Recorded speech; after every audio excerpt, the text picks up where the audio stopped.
अस्सलाम वालेकुम students, welcome back to the channel mathematics by Panjwani.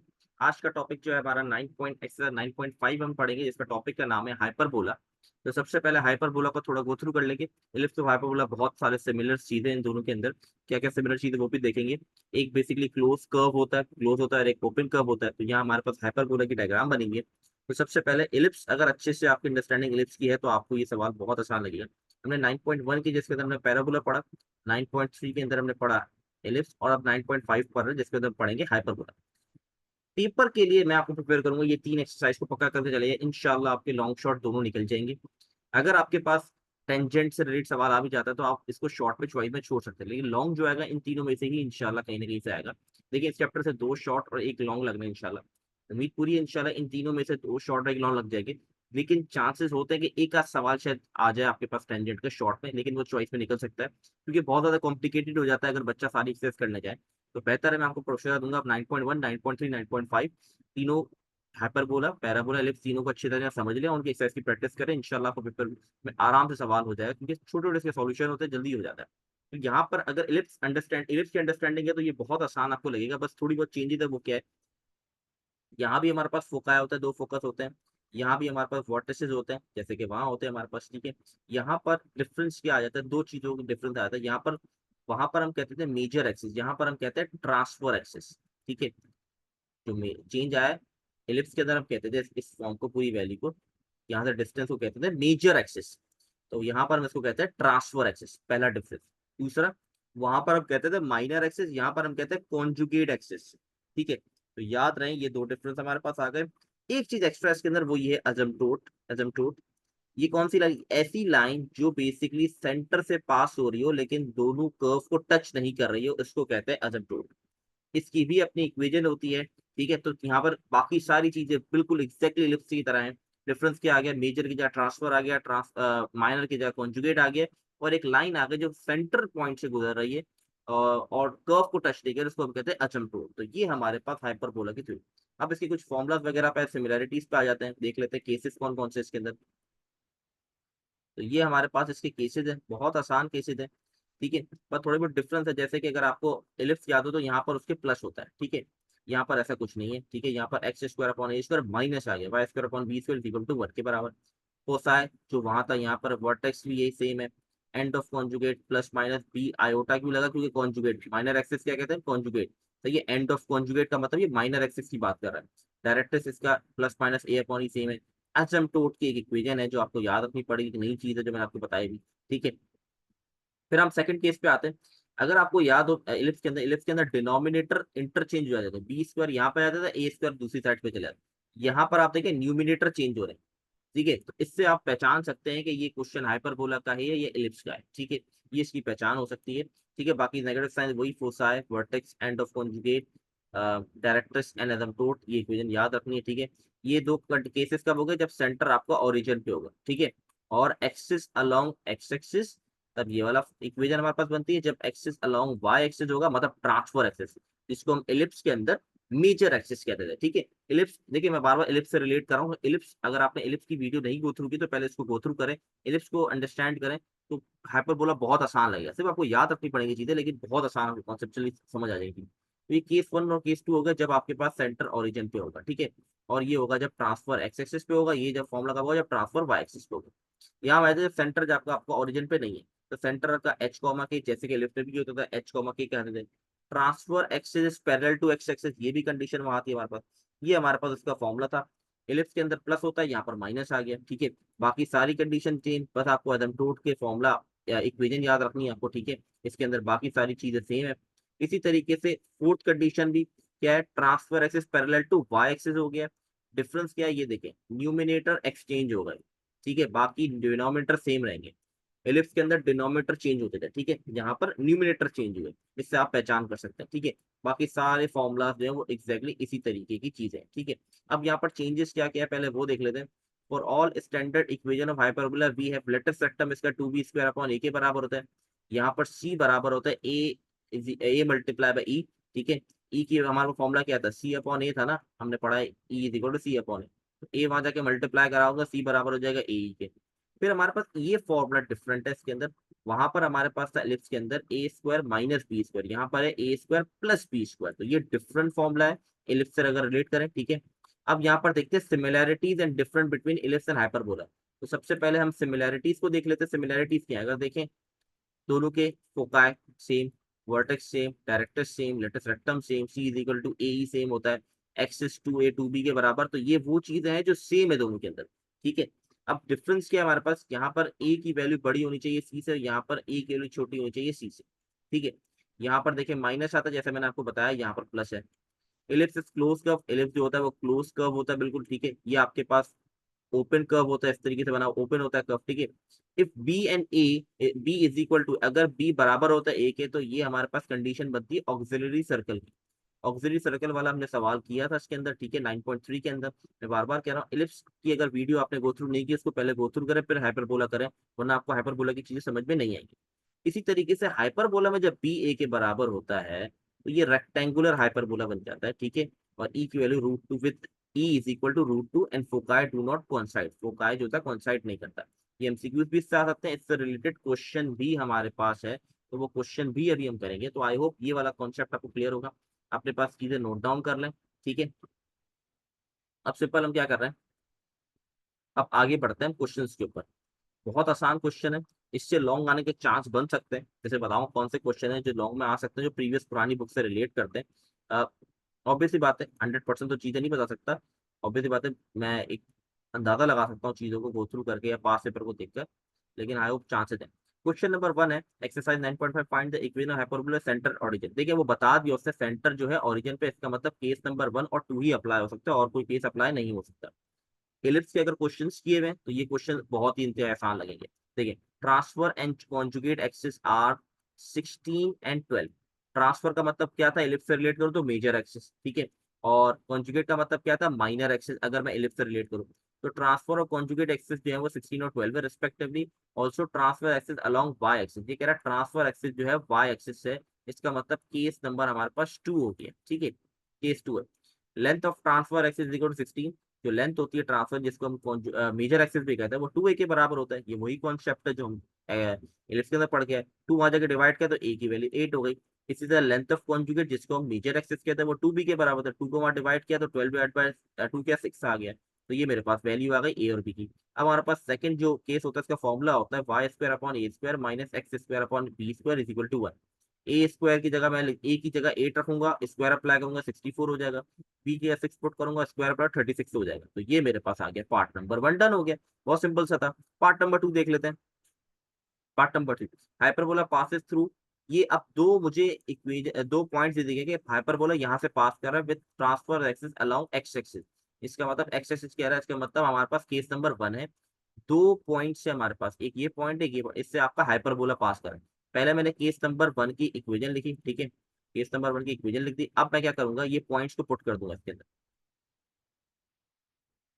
अब ये देखिए, यहाँ पर पहले मैंने ये वाला पॉइंट लिया 3,0, यहाँ पर लिखेंगे 3,0, एक्स आपका 3 के बराबर वाई पर। तो यहाँ पर मैंने इस इक्वेशन के अंदर एक्स और वाई की वैल्यू पुट कर दी, एक्स की 3 पुट कर दिया, वाई की 0।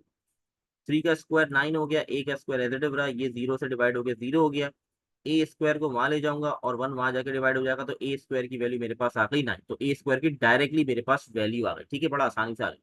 अब जो सेकंड पॉइंट है वो पुट करूंगा, ये पॉइंट है, सही है, वही सिंपल इक्वेशन सेम रहेगी, ठीक है। अब इसको पूरा मैंने कैलकुलेटर में सॉल्व किया, इसको आराम से आप कैलकुलेटर पुट करके सॉल्व कर सकते हैं। कैलकुलेटर आपको इस्तेमाल करने आना चाहिए, सेकेंडरी के स्टूडेंट को स्पेशली, ठीक है। डायरेक्ट मैंने कैलकुलेटर में पुट करके इसको निकाला, वो आ गया 17/16, 1/b² एज रहा, ठीक है। 1 को इधर ले आया तो वो माइनस का हो गया, और 1/b² माइनस का था, वहां जाके प्लस का हो गया, ठीक है। आई होप ये वाला स्टेप क्लियर होगा, बहुत आसान सा स्टेप था। फिर ये इसको फिर हमने कैलकुलेटर में सॉल्व कर लिया, तो मेरी वैल्यू आ गई 1/16, ठीक है।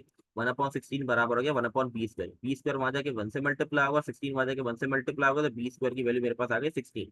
ए स्क्वायर ऑलरेडी हम निकाल चुके थे, तो हमने सिंपली क्या किया, केस नंबर 1 में ए और बी की वैल्यू पुट कर दी, ये हमारा आंसर हो, क्योंकि ये ए स्क्वायर की वैल्यू है, तो कोई स्क्वायर अप्लाई करने की ऑलरेडी जरूरत नहीं है, तो ये मेरे पास आ गया इसका आंसर। तो आई होप क्लियर होगा, बहुत आसान से क्वेश्चन है, फिर कह रहा हूँ कॉन्सेप्ट क्लियर होगा तो बहुत आसान लगेगा। अच्छा, ट्रांसफर एक्सिस क्वेश्चन है, पार्ट 3 है इसका। Transfer axis of length 8 unit and long along y axis, मतलब केस नंबर 2 है, along y एक्सिस कह रहा है, वेयर इसेंट्रिसिटी इज √5, कह रहा है ट्रांसफर एक्सिस बराबर है 8 के, तो ट्रांसफर एक्सिस की वैल्यू क्या होती है, 2a होती है। 2 को वहां जाकर डिवाइड कराऊंगा तो मेरे पास क्या बन जाएगा, 4, तो a की वैल्यू मेरे पास आ गई 4। a का स्क्वायर अप्लाई करूंगा तो मेरे पास क्या हो जाएगा, 16 हो जाएगा। ठीक है, सही है, a का स्क्वायर अप्लाई किया तो 16 हो गया। अब सिंपल क्या है, इसेंट्रिसिटी मुझे गिवन है √5 के बराबर। अब ये एक फॉर्मूला है जो आपने याद रखना है, b square is equal to a square e square minus one. ये हमने इलिप्स के अंदर पढ़ा था, वहां 1 माइनस ई स्क्वायर था, या ई स्क्वायर माइनस वन। ठीक है, बी स्क्वायर की वैल्यू हमें नहीं पता, एडिटिव रहेगी। ए स्क्वायर की वैल्यू 16 है, और ई की हमें पता है √5 है, इस पे स्क्वायर लगा देंगे, -1। इसको सिंप्लीफाई करेंगे तो बी स्क्वायर की वैल्यू मेरे पास 64 आ गई। डायरेक्ट कैलकुलेटर में भी आप कर सकते हैं, कोई ऐसी मुश्किल चीज नहीं है। अब सेकेंडरी के स्टूडेंट्स हैं, ये सारी कैलकुलेशन आपको आनी चाहिए, अगर नहीं आती तो उसको ध्यान से प्रैक्टिस करें, ताकि आपके जहन में कैलकुलेशन बैठे, कैलकुलेटर आपके हाथ में, आप आराम से कर सकते हैं। ए स्क्वायर बी स्क्वायर आ गया, आपने सिंपल केस नंबर 2 था। ठीक है, अलॉन्ग वाई एक्सिस क्या था, केस नंबर 2 के अंदर हमने वैल्यूज पुट की और हमारे ये इक्वेशन आ गई, ये हो गया आंसर डन। पार्ट नंबर 3 भी हो गया डन। पार्ट नंबर 4 पे आते हैं। Transfer axis along x axis, तो इसका मतलब केस नंबर हमारे पास ये हो गया 1, केस 1 से, क्योंकि ट्रांसफर एक्सिस जो है एक्स एक्सिस है, with latus rectum is equal to 10 and eccentricity 3/2। Latus rectum का फॉर्मूला होता है 2b स्क्वायर अपॉन है, ये बराबर है 10 के। ठीक है, 2 वहां जाके डिवाइड करा दिए, 2 वहां जाके डिवाइड हो गया, तो 2 10 डिवाइड बाय 2 किया तो ए बी स्क्वायर अपॉन ए 5 के बराबर आ गया। ए वहां जाके मल्टीप्लाई करा दिए तो बी स्क्वायर बराबर हो गया 5a के, ये इक्वेशन नंबर 1 बन गई। अब यहाँ पर हमने क्या किया, अब यहाँ पर इसको देख लेते हैं। हमने सबसे पहले क्या किया, ये फॉर्मूला लिखा। इसेंट्रिसिटी हमें गिवन है 3/2 के बराबर। इसेंट्रिसिटी गिवन है 3/2 के बराबर, मैंने फॉर्मूला अप्लाई किया जैसे कि प्रीवियस में देखा था। बी स्क्वायर की जगह मैंने पुट कर दी ये वाली वैल्यू 5a। ठीक है, एक ए से एक कट गया, तो 5 इज इक्वल टू ए, और ई की जगह मैंने पुट कर दिया 3/2। ई के ऊपर स्क्वायर है, इसलिए 3/2 के ऊपर भी स्क्वायर आ गया। स्क्वायर अप्लाई करूंगा तो 9/4 बन जाएगा। इसको एलसीएम लूंगा तो ये मेरे पास बन जाएगा 5/4। ठीक है, 5/4 बन गया। अब सिंपल ए की वैल्यू निकालनी है तो बड़ी आसान हो गई। 4 वहां जाके 5 से मल्टीप्लाई होगा 20 होगा, 5 वहां जाके डिवाइड हो जाएगा, तो 20/5 किया तो ए की वैल्यू आ गई 4, और इसका स्क्वायर लिया तो मेरे पास आ गया 16। ए की वैल्यू निकल गई तो बी निकालना मुश्किल ही नहीं है, क्योंकि ए की वैल्यू अगर मैं यहाँ पुट कर दूं, ए की वैल्यू 4 है, सॉरी 4 आई, यहाँ पुट कर दूं तो बी की वैल्यू मेरे पास आ जाएगी, बी स्क्वायर की वैल्यू आ जाएगी, नॉट बी, बी स्क्वायर की वैल्यू आ जाएगी। ठीक है, तो सिंपल मैंने क्या किया, ए की वैल्यू पुट करी तो बी स्क्वायर की वैल्यू मेरे पास 20 आ गई। केस नंबर 1 था, तो केस नंबर 1 के अंदर हमने ए स्क्वायर और बी स्क्वायर की वैल्यू पुट की, और ये हमारा आंसर हो गया डन। ठीक है, next part number 5। Focus given है 5,0 और डायरेक्टर्स गिवन है 2 के बराबर। ठीक है, फोकस हमारे पास क्या है, x इज इक्वल टू 2, हमने कहा फोकस बराबर है 2 के, और फोकस इक्वल होता है, फोकस हमारा बराबर होता है a अपॉन ई के बराबर। तो हम इसको लिख सकते हैं a upon e is equal to 2, क्योंकि ये 2 के बराबर है। ई वहां जाके मल्टीप्लाई किया तो इक्वेशन नंबर 1 बन गई, a बराबर हो गया 2e के, मेरे पास सही है, a बराबर हो गया 2e के। फोकस मुझे गिवन है +-c,0, तो 5,0, इसका मतलब आपके पास क्या हो गया, c बराबर हो सकता है 5 के। लेकिन इसके अंदर एक चीज की गई है जो बड़ी आसान है, उसको थोड़ा सा आपने समझना है, वो क्या है, गौर से समझ लीजिएगा आप लोग इस बात को, कैसे करना है देखें। यहाँ पर फोकस हमारे पास किसके बराबर है, +-c,0। ठीक है, इससे हमें पता चल जाता है कि ये हमारा केस नंबर 1 है। अब c आपको याद होगा, मैंने बताया c बराबर होता है ए के, तो यहाँ पर मैं लिख सकता हूँ 5, और इसकी वैल्यू क्या गिवन है मुझे, 5,0।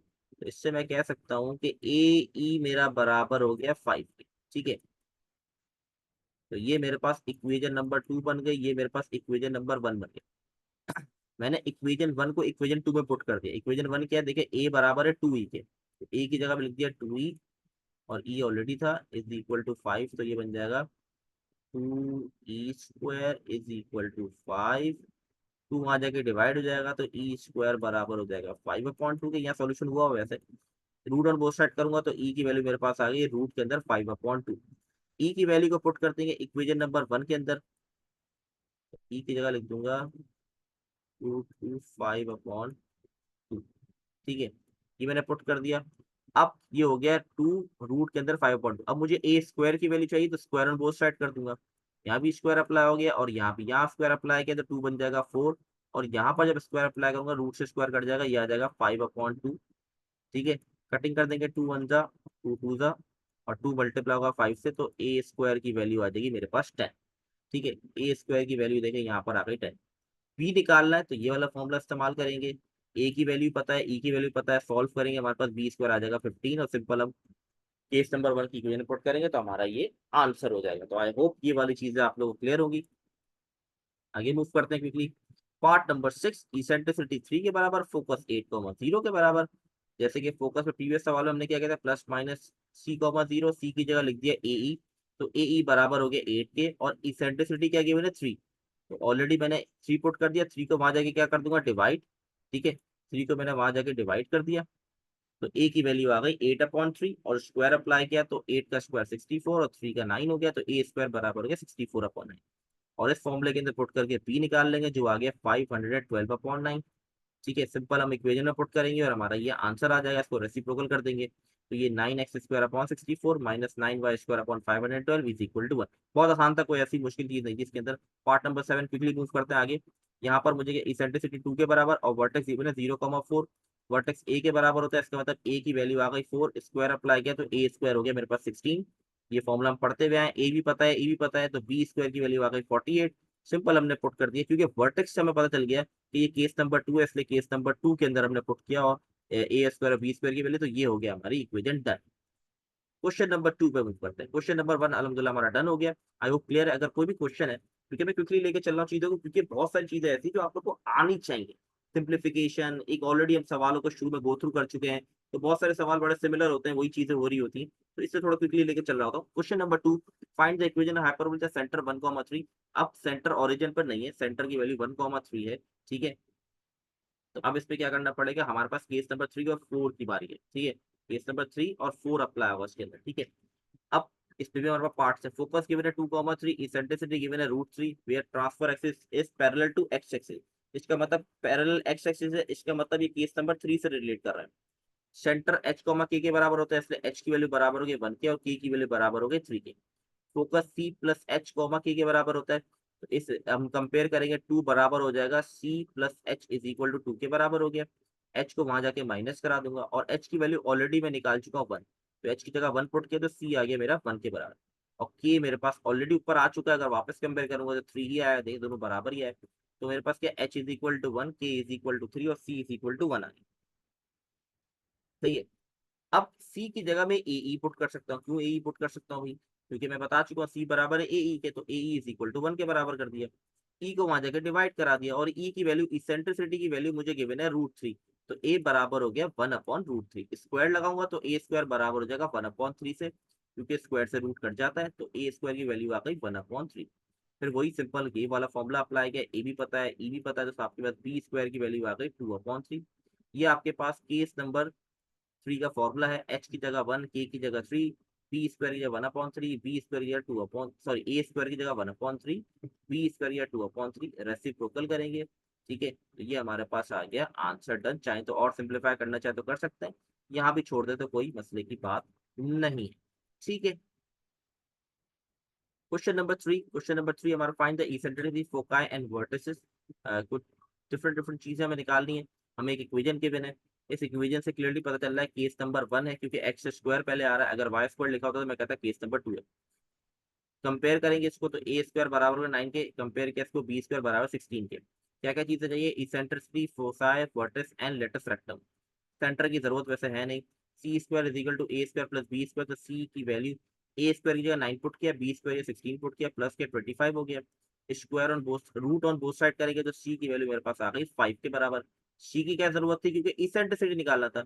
इसेंट्रिक फॉर्मूला सी अपॉन है, सी की वैल्यू 5 है, ए की वैल्यू 3 है, क्योंकि यहाँ ए स्क्वायर है। अगर रूट ऑन बोथ साइड करूंगा तो ए हो जाएगा 3 के बराबर, और बी हो जाएगा मेरे पास 4 के बराबर। ठीक है, तो इसेंट्रिसिटी आ गया मेरा 5/3। क्या रह गया, फोसाई रह गया, वर्टिस और लेटस रेक्टम। केस नंबर 1 है, फोसाई आपका बराबर होता है प्लस माइनस C, 0, सी की वैल्यू 5 थी, तो आंसर आ गया प्लस माइनस 5, 0। वर्टिस आपका होता है प्लस माइनस A, 0, ए की वैल्यू 3 है, तो प्लस माइनस 3, 0। लेटेस्ट रेक्टम का formula 2b² upon a, values put कर दी तो आंसर आ गया 32/3। ये मेरे पास आ गया लेटेस्ट रेक्टम की वैल्यू। ठीक है, अच्छा अब ये क्वेश्चन है, इसका पार्ट नंबर, एक और पार्ट देख लेते हैं। ये थोड़ा डिफरेंट तरीके का पार्ट है, नॉर्मल जैसे पार्ट थे वैसे नहीं है। अब इसके अंदर मैंने किया क्या है, गौर से वाई स्क्वायर को वहां ले गया और 9x स्क्वायर को वहां ले गया, 1 को यहीं ले गया, तो क्या हुआ, वाई स्क्वायर वहां जाके पॉजिटिव हो गया, 9x स्क्वायर वहां जाके नेगेटिव हो गया। अब मैंने क्या किया, इस 9 को रेसिप्रोकल कर दिया तो नीचे ये आके बन गया 1/9। अब अगर देखें इक्वेशन बन रही है वाई स्क्वायर से, इसका मतलब ये केस नंबर 2 है। तो एक स्क्वायर बराबर हो गया 1 के और बी स्क्वायर बराबर हो गया 1/9 के। क्या क्या फाइंड आउट करना है, सबसे पहले सी निकालेंगे ताकि हम इसेंट्रिसिटी फाइंड आउट कर सकें। सी स्क्वायर बराबर हो गया, ए की जगह 1 पुट किया, बी की जगह 1/9, एलसीएम लिया और रूट ऑन बोथ साइड करेंगे। सही है, इस पे मैं रूट अप्लाई करूंगा तो सी की वैल्यू क्या आ जाएगी, √10/3, क्योंकि 9 जो होता है 3 का रूट होता है, इसलिए वो रूट से बाहर आ जाएगा। अब इसेंट्रिसिटी का फॉर्मूला है, ई इज इक्वल टू सी की जगह लिख दूंगा √10/3 और ए की वैल्यू 1 है, तो इसेंट्रिसिटी आ जाएगी √10/3, मेरे पास आंसर आ जाएगा। वर्टेक्स 0, ± ए बराबर है 1 के, फोसाई आपके पास फोकाई जो है तो ±c, तो ये हो गया ±√10/3। लेटेस्ट सेक्टम बी की जगह बी स्क्वायर या 1/9 पुट करेंगे, सही है, ये स्क्वायर नहीं लगाऊंगा क्योंकि बी की जगह 1/9 पुट करूंगा, तो आंसर आ जाएगा 2/9। तो ये हो गया हमारा एक और पार्ट डन। अच्छा जी, question number 4, find the centre foci eccentricity vertex and equation of directrix. वही क्वेश्चन है, उसी तरीके का क्वेश्चन है, ठीक है, इक्वेशन गिवन है, ठीक है। अच्छा ये अब एक काम करें आप, ये क्वेश्चन में आप लोगों का सॉल्यूशन नहीं शो कर रहा, ये क्वेश्चन आप लोग खुद ट्राई करें। ये मैं क्वेश्चन आपके सामने स्क्रीन के सामने, इस तरह का सवाल ऊपर हम कर चुके हैं, ठीक है, तो ये क्वेश्चन आप लोग खुद ट्राई करें, मैं आपको सॉल्व नहीं करवा रहा, ठीक है, इसको खुद ट्राई करें, इंशाल्लाह हो जाएगा। मैं नेक्स्ट पार्ट पे मूव कर रहा हूँ, ये क्वेश्चन नंबर 4 है, इसके एक और पार्ट पे करवा रहा हूँ आप लोगों को, ठीक है, वो पार्ट के ये देखिए। अच्छा ये पार्ट भी आपने खुद करना है, ये दोनों जो पहला पार्ट मैंने दिया, ये वाला पार्ट पहले मैं आपको एक्सप्लेन कर रहा हूँ, इसके आगे के सॉल्यूशन आपने खुद ट्राई करना, नहीं होता तो आप मुझसे कमेंट में पूछ सकते हैं, मैं सॉल्यूशन भेज दूंगा, लेकिन पहले खुद ट्राई जरूर करें। लेकिन उससे पहले आपको मैं ये सवाल समझा देता हूँ कि आपके पास अगर इस तरह की इक्वेशन आएगी तो किस तरीके से सॉल्व करेंगे। देखिए इन दोनों में 25 कॉमन लिया तो बच गया x² -6x, इसमें से -9 कॉमन लिया तो बच गया y² -8y, क्योंकि माइनस कॉमन लिया इसलिए ये पॉजिटिव से नेगेटिव हो गया, और 306 है। अब यहाँ पर मुझे फॉर्मूला बनाना है, तो ये किसके बराबर है, 6x के, मैं इसको बराबर ले लूंगा 2b इज इक्वल टू 6 के, तो 2 वहां जाके क्या हो जाएगा डिवाइड, तो 6 डिवाइड बाय 3 क्या है, तो इसका मतलब b की वैल्यू जो होगी वो 3 होगी, सही है, फिर 6 डिवाइड बाय 2 क्या होता है मेरे पास 3 के बराबर, तो इसका मतलब b की वैल्यू मेरे पास 3 आ गई। तो इसका मतलब अगर फॉर्मूला बनाना है मुझे a² -2ab plus B square का, तो मुझे बी स्क्वायर लिखना पड़ेगा, बी स्क्वायर का मतलब क्या 3 का स्क्वायर, क्योंकि बी की वैल्यू क्या 3, तो 3 square add and subtract 3 square in first term, तो देखिए ऐड करा दिया सब्ट्रैक्ट करा दिया, और यहाँ पर देखिए 8y लिखा था, मैं लिखूंगा 8 इज इक्वल टू 2b, 2 को वहां जगह डिवाइड कराऊंगा तो b की वैल्यू मेरे पास आ गई 4, तो मैं लिखूंगा add subtract 4 square in second term, add और सब्ट्रैक्ट करा दिया 4 के स्क्वायर को, एड और सब्ट्रैक्ट करा दिया सेकंड टर्म के अंदर, ठीक है। आई होप ये वाला स्टेप क्लियर होगा, इस तरह के अलावा एलएस में हम कर चुके हैं वैसे, ठीक है। फिर भी आपको वापस रिपीट कर रहा हूँ, तो यहाँ पर क्या हुआ, ये फॉर्मूले का पार्ट बन गया, तो ये फॉर्मूला मैंने क्या किया क्लोज कर दिया, और ये 3 का स्क्वायर एडिटिव 9 आ गया, ये भी फॉर्मूला बन गया, इसको भी क्लोज कर दिया, और 4 का स्क्वायर 16 एडिटिव आ गया, ठीक है। अब क्या करूंगा मैं, 25 को इससे मल्टीप्लाई कराया, फिर 25 को 9 से मल्टीप्लाई कराया, 225 हो गया, -9 इससे मल्टीप्लाई हो गया, और -9 -16 से हुआ तो प्लस का 144। अच्छा यहाँ पर आई थिंक मिस्टेक नहीं है, सही है। अच्छा देखिए, तो यहाँ पर हमारे पास एक क्वेश्चन था, इसके अंदर मिस्टेक थी, आई थिंक यही वाला था या दूसरा था, मैं देख लेता हूँ, बुक के अंदर मिस्टेक थी, वैल्यू आप क्या देख लेते हैं। अब क्या किया मैंने, माइनस का 25 प्लस का 144 और प्लस का 306, इन सबको इक्वल टू के वहां ले जाऊंगा मैं, ठीक है। जब इक्वल टू के वहां ले गया तो मेरे पास ये फॉर्म बन गई, 225 -144 -306, ठीक है। इसको सॉल्व किया तो मेरे पास आ जाएगा 225। अच्छा मैं इसको चेक कर लेता हूँ एक बार, कोई मिस्टेक ना हो उसके अंदर, मुझे याद पड़ा है एक मिस्टेक थी। अच्छा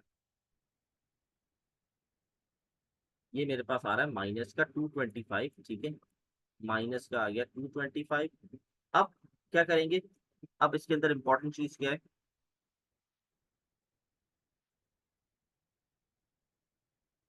अब इसके अंदर इंपॉर्टेंट चीज के गौर से नोट कीजिएगा, ये मैंने बना दिया माइनस का 225, ठीक है, ये सॉल्व किया, माइनस का 225 आ गया।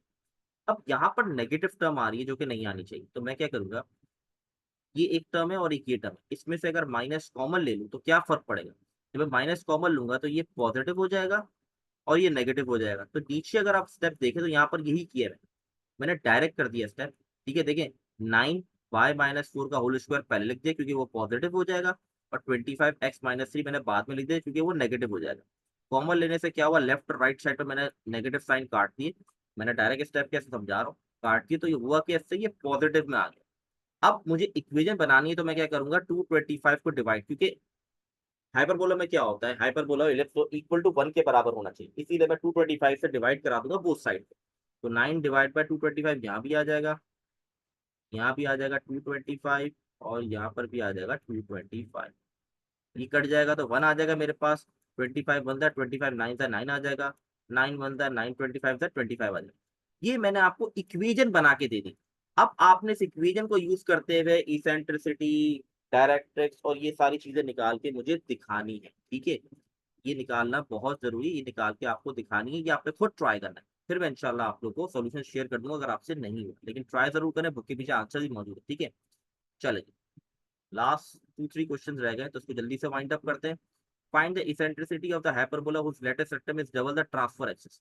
तो बेसिकली करना क्या है, मैं इसमें लेंथ ऑफ रेक्टेंगल 2a के बराबर है, फाइंड द इसेंट्रिक निकालनी है, कह रहा है whose latest rectum is double the transverse axis. Latus rectum की वैल्यू क्या होती है, 2b² अपॉन ए। कंडीशन के मुताबिक कह रहा है लेटेस्ट रेक्टम जो है वो डबल है ट्रांसफर एक्सिस के, तो यहाँ देखिए लेटेस्ट रेक्टम बराबर हो गया 2 टाइम्स ऑफ ट्रांसफर एक्सिस, ठीक है। ट्रांसफर एक्सिस 2a के बराबर होता है, ठीक है।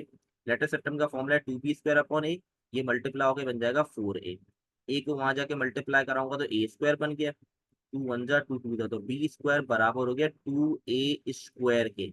अब मुझे फाइंड आउट क्या करना है, इसेंट्रिसिटी, तो मैंने ये वाला फॉर्मूला अप्लाई किया, b² की जगह मैंने पुट कर दिया 2a², ठीक है, 2a² पुट कर दिया है, a² से a² कट गया, तो बच गया 2 = e² - 1, माइनस का वहां जाके प्लस का हो जाएगा, तो e² बराबर हो गया 3 के, रूट ऑन बोथ साइड किया तो e की वैल्यू आ गई √3। ये पुरानी बुक से रिलेट करता है क्वेश्चन, तो इस तरह का क्वेश्चन के आने के चांस हैं, तो इसकी प्रिपरेशन अच्छी है, सारे क्वेश्चन की प्रिपरेशन करें, आप कुछ भी सकता है, लेकिन मैं आपको पुरानी बुक से रिलेट करके बता रहा हूँ। तो ये हो गई सर्टिफिकेट। अब आते हैं सवाल के ऊपर। ये सवाल बहुत इंपॉर्टेंट है, इसके लॉन्ग में आने के चांस बहुत ज्यादा है, क्योंकि ओल्ड बुक से रिलेट करता है ये क्वेश्चन, और ये बहुत रिपीट हुआ है ओल्ड बुक को अगर मैं देखूं तो ये क्वेश्चन बहुत ज्यादा रिपीट हुआ है। सवाल क्या, show that the eccentricity E1 E2 of the two conjugate hyperbola certify the relation. Proof करना है, E1² प्लस E2 का स्क्वायर बराबर होगा E1² मल्टीप्लाई में। तो करना किस तरीके से, गौर से देख ले, बहुत आसान है। इसेंट्रिसिटी का फॉर्मूला आपके पास C/A के बराबर होता है, तो यहाँ मैंने पुट कर दिया, न्यू स्क्वायर था तो इसलिए हो गया C²/A²। यहाँ पर मैंने क्या किया, C²/B² लिखा, बी क्यों लिखा भाई आपने, देखिए ये इसेंट्रिसिटी 1 बनी, ये फर्स्ट इसेंट्रिसिटी थी, ये सेकंड इसेंट्रिसिटी है, इसलिए ये बन गया C²/B², इसमें कंफ्यूज मत होइएगा। यहाँ भी यही क्या, क्योंकि स्क्वायर तो C²/A², ये बन गया C²/B²। यहाँ पर मैंने क्या किया, C² दोनों में आ रहा है, कॉमन ले लिया, तो बचा क्या 1/A² प्लस 1/B²। यहाँ पर C² और C² को मल्टीप्लाई किया तो मेरे पास बन गया C⁴ और नीचे आ गया A²B²। इसका मैंने एलसीएम ले लिया तो मेरे पास बन गया B² plus A² plus B²। अब B² प्लस A² देखिए किसके बराबर होता है, C² के बराबर होता है, ये फॉर्मूला आप पढ़ चुके हैं हाइपरबोला के, तो इसकी जगह लिख दूंगा C²। C² को C² से मल्टीप्लाई किया तो ये क्या बन जाएगा C⁴, और राइट साइड भी अगर आप देखें तो यही चीज बनी हुई है, तो दोनों साइड बराबर आ गई, तो ये हो गया प्रूफ। ये आ सकता है 8 नंबर का आपके पास लॉन्ग के अंदर, क्योंकि पुरानी बुक से रिलेट करता है, तो उसको अच्छे से प्रिपेयर करें, ठीक है। चलो भाई लास्ट क्वेश्चन में मूव करते हैं, फिर हम एंड करते हैं, और ये चैप्टर हमारा कंप्लीट हो जाएगा। जैसे मैंने बताया 9.1 9.3 9.4 की प्रिपरेशन करें, इंशाल्लाह आपका पेपर हो जाएगा। अच्छा, अच्छा इसमें क्वेश्चन ही मिसिंग है, तो क्वेश्चन सबसे पहले हमें देखना पड़ेगा, मैं बुक ले लेता हूँ। हाइपरबोला का टॉपिक हमारे पास क्वेश्चन क्या है, क्वेश्चन नंबर 5 है ये, आई थिंक मुझसे शायद मिस हो गया होगा, मैंने एंड में करा है सॉल्व इसको। क्वेश्चन 5 क्या कहते हैं, अच्छा हाँ देखिए, रेक्टेंगुलर हाइपरबोला का सवाल आ गया बुक में, क्वेश्चन नंबर 5 है, 9.5 का क्वेश्चन नंबर 5 है, इसको जरूर पढ़े, मैं रीड करके बता देता हूँ। Find the equivalent rectangular hyperbola with the centre at origin. Find करना है रेक्टेंगुलर हाइपरबोला जिसका सेंटर जो ओरिजिन पे है और जिसका वर्टेक्स है +-4,0। Find the equivalent conjugate hyperbola, conjugate hyperbola, and also find the asymptote of the rectangular hyper, asymptote भी निकालना है। तो सिंपली हमारे पास इस वर्टेक्स से पता चल गया ये केस नंबर 1 से रिलेट कर रहा है, और रेक्टेंगुलर हाइपरबोला इसका मतलब ए और बी बराबर है। ए की वैल्यू 4 आई है, इसका मतलब बी की वैल्यू भी क्या होगी, 4 ही होगी। तो इक्वेशन ऑफ रेक्टेंगुलर निकालना मेरे लिए आसान हो गया। इससे मुझे ये पता चला केस नंबर 1 है और रेक्टेंगुलर हाइपरबोला की वजह से ए और बी बराबर है, तो यहाँ रखूंगा ए की जगह 4 और बी की जगह 4। ए का स्क्वायर मतलब 4 का स्क्वायर 16 हो गया, ये भी 4 का स्क्वायर 16 हो गया। इसको सिंप्लीफाई करूंगा तो एक्स जब ले लेंगे हम, तो ये बन जाएगा x square minus y square is equal to 16। सही है, ये हमारे पास सिंपल सा आंसर आ गया। अब इसकी इक्वेशन ऑफ कॉन्जुगेट कैसे निकालें। इक्वेशन कॉन्जुगेट का मतलब है आप न्यूमिनेटर को एक्सचेंज कर देंगे, ठीक है। कॉन्जुगेट का मतलब क्या था हमारे पास, माइनर एक्सेस, तो ये बन जाएगा y square upon 16 minus x square upon 16, क्योंकि ए और बी तो सेम है कंडीशन के मुताबिक, बस ये डिफरेंस आ जाएगा कि न्यूमिनेटर चेंज हो। तब इक्वेशन आ गई y square minus x square equal to 16।